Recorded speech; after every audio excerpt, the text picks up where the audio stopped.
안녕하세요. 김인원입니다. 오늘은 영성이라는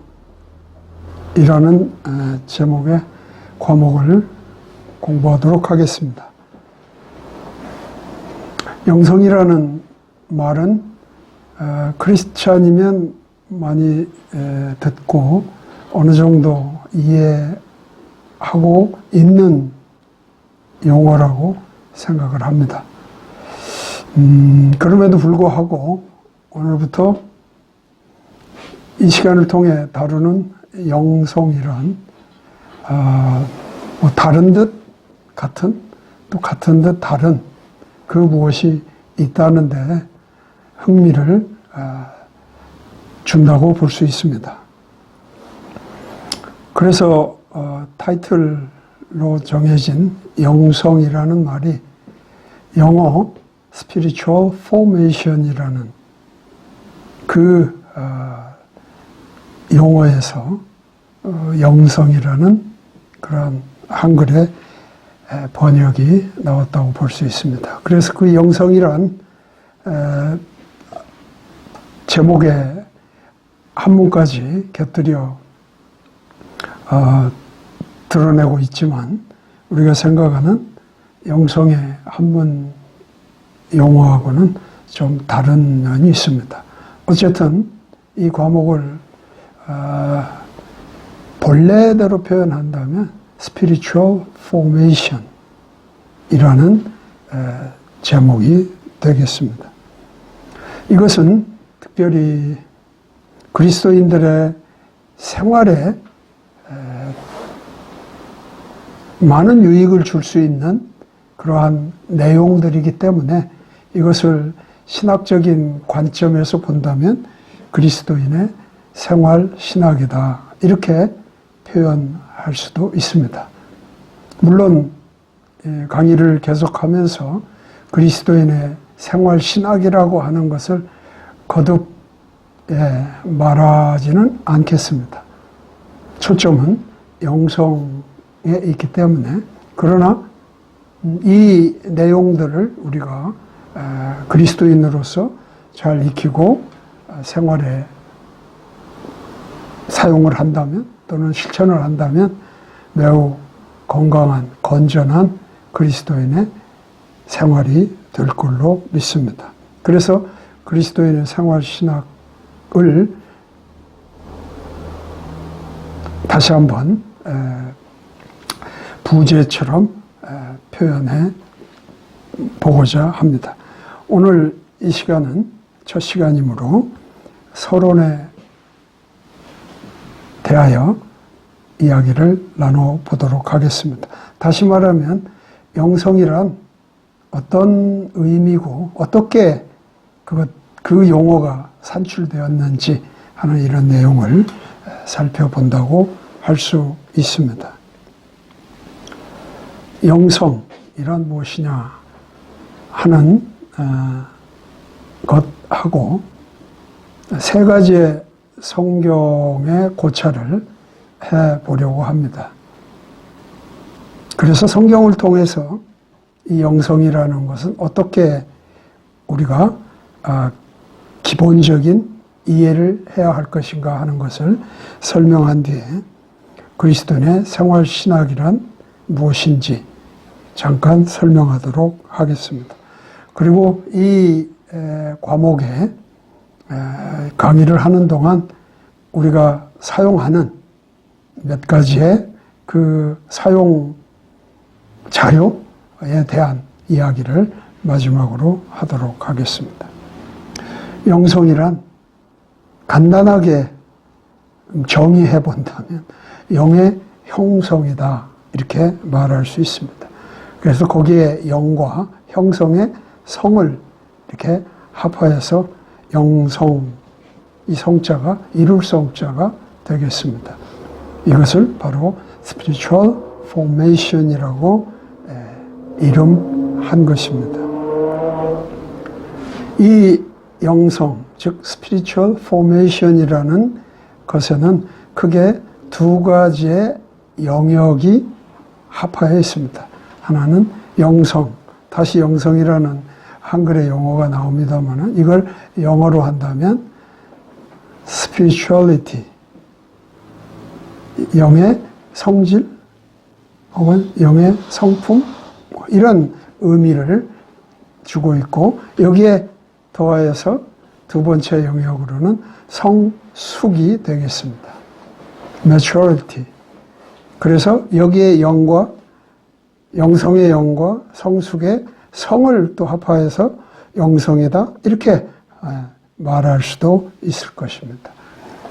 그래서 먼저 우리는 첫 번째 영역 파트로 되어 있는 영성 스피리추얼리티에 대해서 먼저 공부를 이 서론적인 얘기를 좀 하도록 하겠습니다.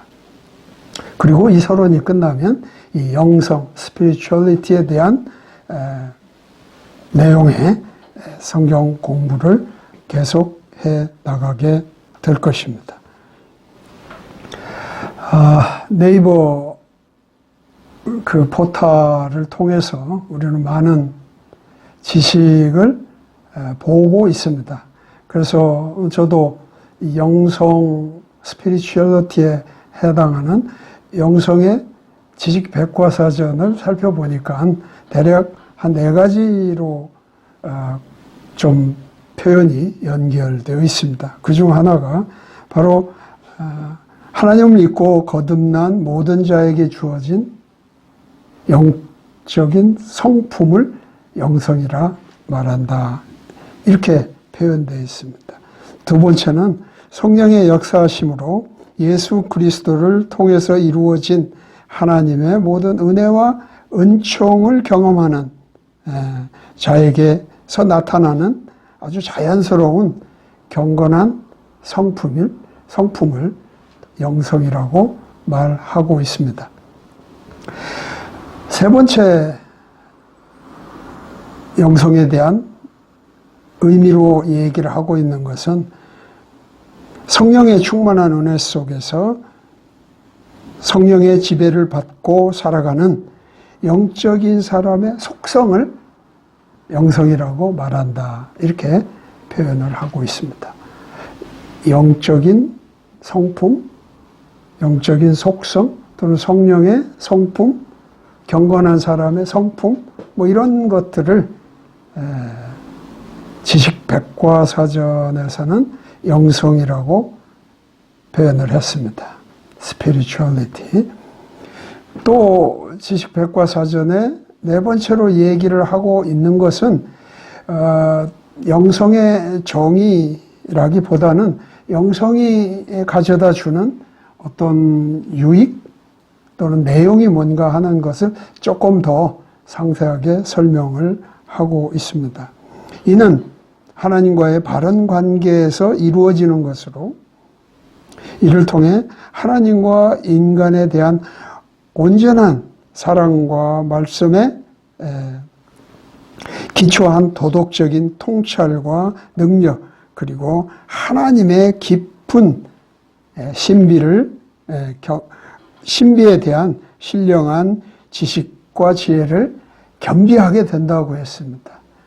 그러니까 성령이 우리에게 갖춰지면 이러한 어떤 유익들, 이런 내용들이 갖춰진다 해서 영성에 대한, 스피리추얼리티에 대한 어떤 정의나 혹은 그거에 따른 내용과 유익들을 이렇게 설명을 하고 있습니다. 그러나 우리는 이런 통상적인 어떤 지식적 개념만 우리가 이해하는 것은 부족하죠. 우리는 무엇보다도 성경에서 이 영성에 대한 어떤 의미를 찾아가는 것이 필요하다고 봅니다. 그래서 두 번째, 세 번째, 네 번째 좀 나누긴 했습니다만은 성경의 고찰을 조금 나누어 생각을 해보도록 하겠습니다. 먼저 창세기 2장 내용 중에 오늘 이 설명을 드리면서 인용하는 구절은 바로 창세기 2장 17절 말씀인데요. 대략 창세기 2장에는 이런 내용이 있지 않습니까? 하나님이 사람을 만드셨습니다. 또한 하나님은 사람이 거할 수 있는, 살 수 있는 에덴 동산을 또한 만드셨습니다. 그래서 사람을 그 에덴 동산에 살게 하십니다. 그러시면서 하나님이 그 사람에게 한 가지 약속 겸 명령을 하게 됩니다. 그건 다름이 아니라 에덴 동산에 있는 모든 나무의 열매는 다 먹어도 좋다. 그러나 그 동산 중앙에 있는 나무의 열매는 결코 먹어서 안 된다. 너희가 먹는 날에는 반드시 죽으리라 하는 말씀을 하십니다.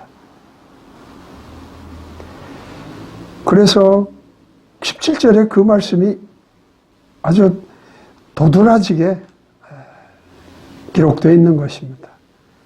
너희가 그 나무의 열매를 먹는 날에는 반드시 죽으리라. 그러나 창세기 3장 1절에 가면 뱀이, 이 뱀은 나중에 계시록에는 옛뱀이라고도 표현하고 사탄이라고 지칭을 하고 있습니다.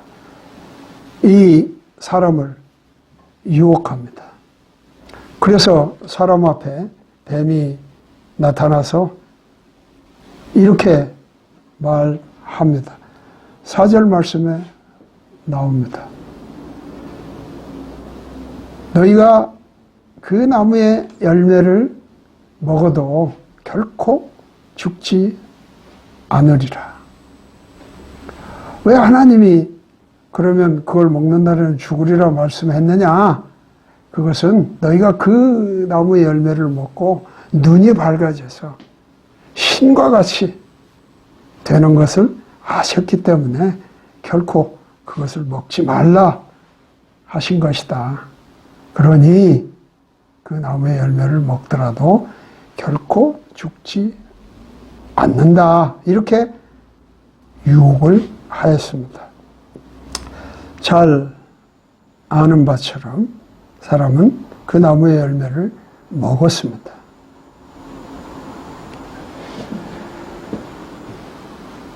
이 인간의 주된 욕망, 즉 이 타락은 최초의 인간인 아담과 하와에서 그치지 않고 이들로부터 태어난 이후의 인류들이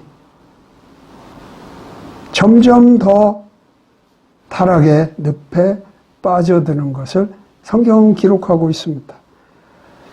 3장에서 5장 사이가 그 죄의 확산을 분명히 드러내는 성경의 말씀이라고 봅니다. 3장에서는 최초의 인간인 아담과 하와의 타락이 보입니다. 유혹을 받아서 하나님의 말씀에 불순종하죠. 4장에 가면 가인은 또한 하나님 앞에 범죄합니다. 그 가인의 범죄는 유혹으로부터가 아니라 자기 안에서 이 죄의 표출이 되는 것을 성경은 설명하고 있습니다. 그리고 5장에 가면 그것들이 모든 사람에게, 세대에게 죄가 확산되어서 세상에 죄가 가득 찼음을 보여주고 있습니다. 그래서 특별히 창세기 6장에 가면 그때의 상태가 어떤 상태였는지를 성경은 우리에게 보여주고 있습니다. 그래서 창세기 6장 1절로 4절 말씀을 읽어보도록 하겠습니다. 사람들이 지면에서 번성하기 시작하고 그들에게 딸들이 태어나매 하나님의 아들들이 사람들의 딸들과 또 그들이 아름다운 것을 보고 자기들이 택한 모든 자를 아내로 삼으니라. 주께서 이르시되 내 영이 항상 사람과 다투지는 아니하리니 이는 그도 육체이기 때문이라. 그럼에도 그의 날들은 120년이 되리라 하시니라. 당시에 땅에는 거인들이 있었고 그 뒤에도 있었으니 곧 하나님의 아들들이 사람들의 딸들에게로 들어와 그들이 저들에게 아이들을 낳았을 때더라. 바로 그들이 옛적에 강력한 자들, 즉 명성 있는 자들이 되었더라.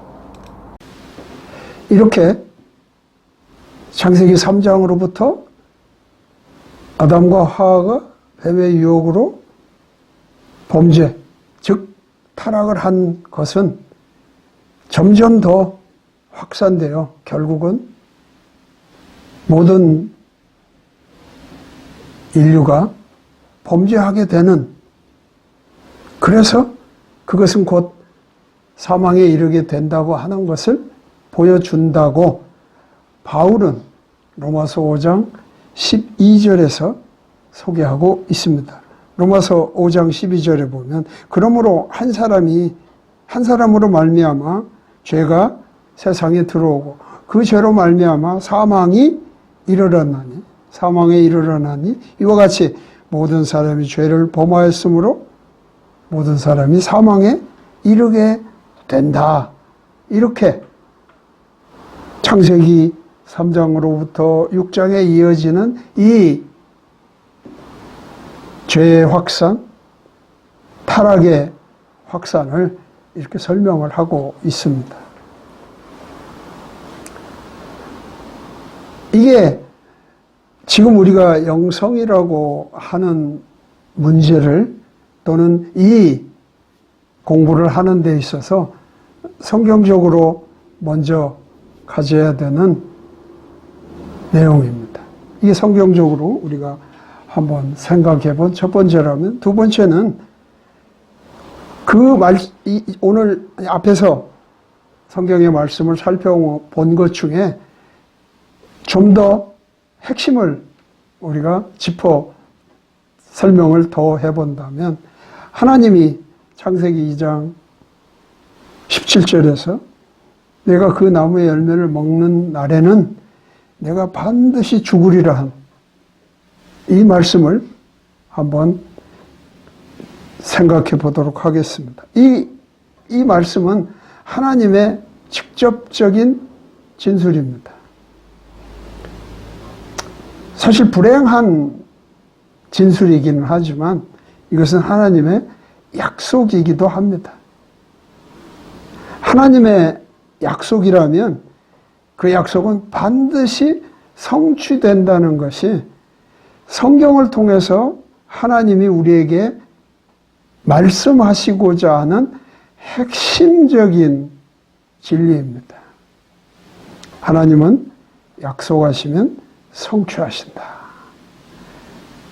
이건 분명한 성경의 진리입니다. 그렇다면 아담과 하와가 그 나무의 열매를 먹었습니다. 그래서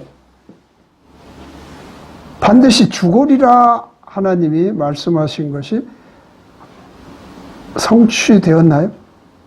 즉, 그 약속이 이루어졌나요?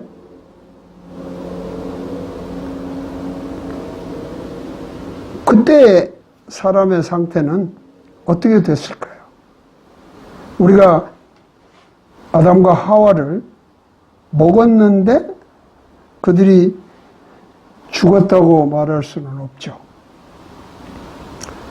그들의 육체는 죽지 않았습니다.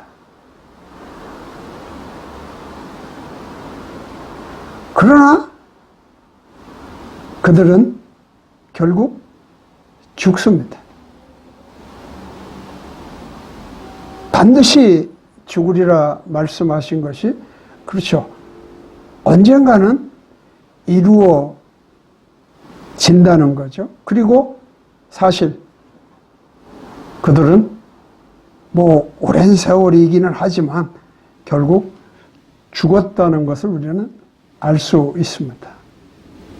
그렇다면 하나님의 말씀이 그렇게 오랫동안 살았다가 죽었다는 것이 얼마나 그 엄한 불행한 약속일까요? 아니 죽는다고 말씀했지만 오랜 동안 살고 죽었다면 뭐 별로 나쁘지 않네? 이렇게 생각하겠습니까? 그건 아니라고 봅니다.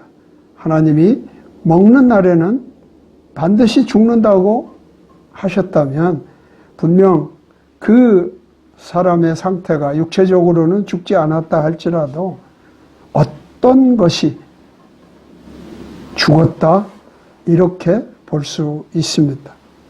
그래서 보면 그들이 먹는 날에 반드시 죽은 상태가 있습니다. 그것은 다름이 아니라 그들은 그것을 먹은 즉시 하나님의 저주 아래 있게 됩니다. 하나님이 그를 또는 그들을 저주하셨습니다. 그렇다면 무엇이 죽었다는 말입니까?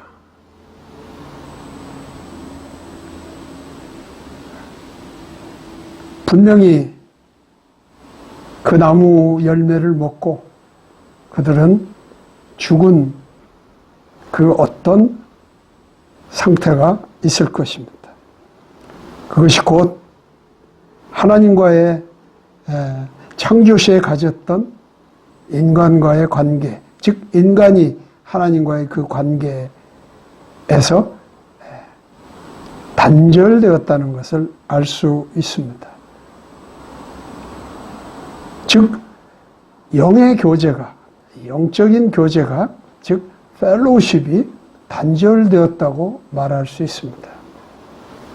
그것을 보여주는 아주 직접적인 장면이 창세기 3장 8절에 기록되어 있습니다. 창세기 3장 8절을 한번 읽어보도록 하겠습니다. 그들이 그날 서늘한 때에 동산에서 거니시는 주 하나님의 음성을 듣고 아담과 그의 아내가 주 하나님 앞을 떠나 동산의 나무들 가운데 숨으매. 이 말씀에 보면 이전까지 그들은 하나님과 언제 어디서든지 대면 관계를 가질 수 있었습니다. 그런데 하나님이 이 이후, 타락 이후에 불렀는데 그들은 나무 뒤에 숨었다고 되어 있지 않습니까? 관계가 온전한 관계로 보이지가 않습니다. 무엇인가 그 관계에 끊어짐이 보입니다. 비록 육체는 죽지 않아 살아있는 것 같으나 그들과 즉 하나님과 그들의 관계에서 아무런 꺼리낌이 없던 그 교제가 단절된 그런 모습을 보이고 있습니다. 바로 이것이 죽은 그러한 상태로 되어 있는 것이라 말할 수 있습니다. 그렇게 해서 끝나지 않았습니다. 하나님은 그러나 그들에게 소망을 선포하셨습니다. 그것이 곧 같은 창세기 3장 15절에 뱀을 저주하는 가운데에서 회복의 또는 구원의 메시지를 던지는 그런 내용이 있습니다. 하나님께서 말씀하십니다. 뱀에게 내가 너와 여자 또 너의 씨와 여자의 씨 사이에 적대감을 두겠다고 하십니다. 그리고 여자의 씨가 너를 상하게 하지만, 즉 여기서 상하게 한다는 것은 깨부수는 것을 말씀합니다. 그러나 너의 씨는, 내 씨는 여자의 씨의 발 뒤꿈치를 상하게 한다. 그래서 결국 여자의 씨로 인해서 이 사탄의 괴계가 물리쳐지고 결국 그 괴계 아래 지배되었던 사람들이 결국 회복되는 그런 일이 있음을 약속하고 계십니다. 언제 어떻게 그것이 이루어질 것인가? 참으로 흥미로운 내용입니다. 그리고 이게 어찌 보면 우리에게는 신비로운 일입니다. 과연 그 신비가 신비로, 즉 감추어진 그대로 놀랍게 있을 것인가? 아니죠. 성경의 신비는 결국은 드러나는 것입니다. 그래서 우리에게 매우 위대한 그 하나님의 말씀을 이해했던 바울이라는 사도는 바로 고린도전서 2장 9절로 13절에서 이 하나님의 약속을 하나님이 어떻게 신비롭게 간직하셨다가 우리에게 어떻게 그것을 보여주시는지를 잘 설명해 두고 있습니다. 그래서 우리는 이제 서론을 마치고 다음 시간에 제 1과라고 할 수 있는, 첫 번째 과라고 할 수 있는 첫 공부부터 고린도전서 2장 9절로 13절을 넘어 더 많은 구절들을 살피면서 이 하나님의 이 신비를 바울이 어떻게 설명하고 있는지를 살펴볼 것입니다. 오늘 이 시간은 고린도전서 2장 9절로 13절까지를 한번 읽도록 하겠습니다. 그래서 바울이 이 앞에서 봤던 성경의 이런 고찰들을 이렇게 보고 있구나. 이것을 우리가 다음 시간에 한번 구체적으로 살펴보면서 영성이란 무엇일까를 한번 살펴보도록 하겠습니다. 그러나 이것은 기록된 바 하나님께서 자신을 사랑하는 자들을 위하여 예비하신 것들은 눈이 보지 못하였고 귀가 듣지 못하였으며 사람의 마음속에 들어가지도 못하였도다 함과 같으니라. 그러나 하나님께서 자신의 영으로 우리에게 그것들을 계시하셨으니 성령께서는 참으로 모든 것, 즉 하나님의 깊은 것들을 살피시느니라. 사람의 것들을 사람의 속에 있는 사람의 영 외에 어느 누가 알리요? 이와 같이 하나님의 것들도 하나님의 영 외에는 아무도 알지 못하느니라. 이제 우리가 세상의 영을 받지 아니하고 하나님으로부터 난 영을 받았으니 이것은 우리가 하나님께서 우리에게 값없이 주신 것들을 알게 하려 함이라. 또한 우리가 그것들을 말하되 사람의 지혜가 가르치는 말로 하지 아니하고 성령님께서 가르치시는 말로 하나니 곧 영적인 것들은 영적인 것으로 비교하느니라. 그리스도인의 생활 신학이라고 이 영성의 클래스를 다시 한번 신학적 관점에서 표현을 좀 해봤습니다. 그래서 Spiritual Formation이라고 하는 이 주제가 어떻게 그리스도인의 생활 신학이라고 하는 표현으로 언급될 수 있는지 이렇게 좀 연결해 볼 수가 있을 것입니다. 그리스도인의 생활 신학은 영적인 삶을 추구하는 것입니다. 그리스도인이 생활한다는 것은 바로 영적인 삶을 추구하는 것이다. 영적인 삶이란 무엇이냐?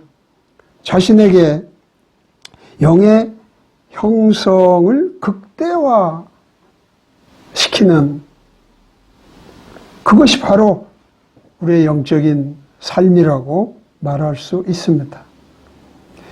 그래서 우리가 바른 신앙생활을 하려면 바로 하나님의 말씀에 기초해서 그 생활을 해야 되는데, 그 하나님의 말씀에 기초를 내가 세우려면, 또는 하나님의 말씀 위에 서려면 결국 하나님의 말씀을 바르게 알고 깨닫고, 그래서 그것을 실천하여 살아가는 것이 곧 그리스도인의 바른 신앙생활이라고 할 수 있습니다.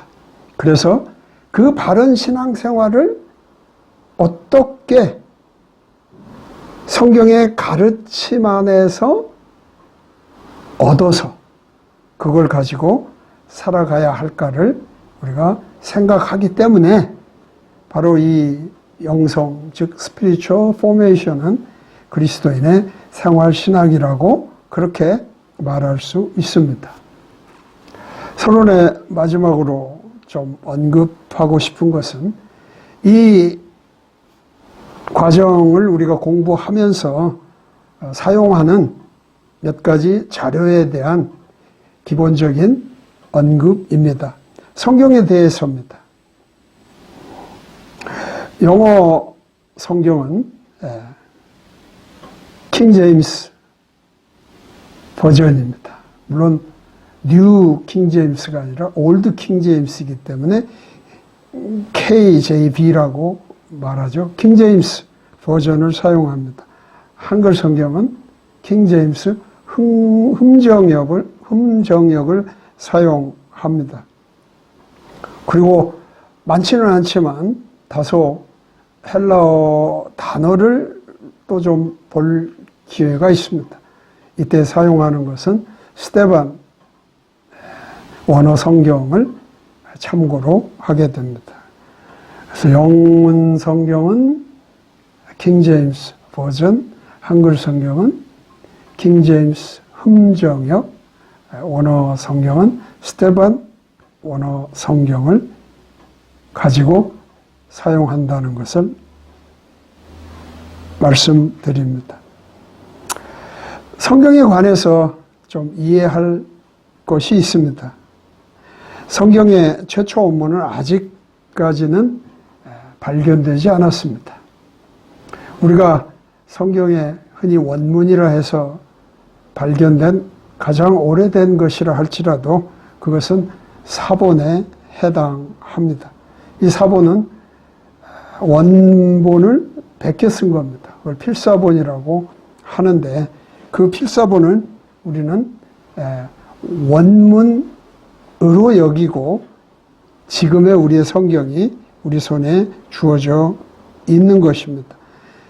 더더군다나 이 필사본은 또 다른 언어로 번역되어 번역본들이 등장함으로써 사본과 번역본이 결국 우리의 성경을 우리가 갖게 된 가장 기본적인 것이라고 볼 수 있습니다.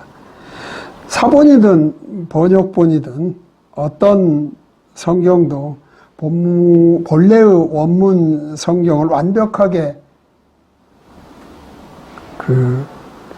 나타내 주지를 못합니다. 뭔가 미비하게 되어 있습니다. 왜냐하면 필사를 하는 것이요, 또 그 사본이라 할지라도 그거를 번역하는 그런 단계들을 거치기 때문에 그런 오류는 아닙니다만은 부족이 있습니다. 그래서 어떤 하나의 성경을 유일한 성경이라고 주장하는 데는 저는 동의를 하지 않습니다. 그리고 그런 견해를 나타내는 것에 또한 좋은 점수를 줄 수가 없습니다. 모든 성경은 결국 다 그 나름의 어떤 줄기를 가지고 지금의 우리 손에 있는 것입니다. 어느 것을 배척하면서 어떤 성경이 유일함을 주장하는데 동의할 수 없기 때문에 우리는 지금 내가 사용하는 그 성경과 다른 성경들이 서로 보완하면서 협력해서 성경을 공부하는, 이해하고자 하는 우리 믿는 자들에게 그 모든 것이 다 합하여서 완전에 가까운 그런 성경의 이해를 위해서 다 유익하다고 봐야 합니다. 단 한 가지 단서가 있다면 그 사본이든 번역본이든 왜곡이 없다면, 혹 그런 사본이나 번역본도 어떤 사람이나 어떤 또 단체의 주관적인 또는 나쁜 것으로 보았을 때 의도적인 어떤 그 뜻으로 그것들을 왜곡시킨 그런 일이 없다고 볼 수 없기 때문에, 만일 그러한 의도적인 왜곡이 없다면 어떤 성경도 하나님의 말씀을 온전하게 이해하는데 다 유익할 수 있다고 생각합니다. 서로 보완하고 협력해서 하나님의 말씀을 이해하는데 도움을 준다고 믿습니다. 그래서 우리는 이 공부에서 사용하는 성경에 대한 이해를 좀 더 넓게 하고자 하는 것입니다.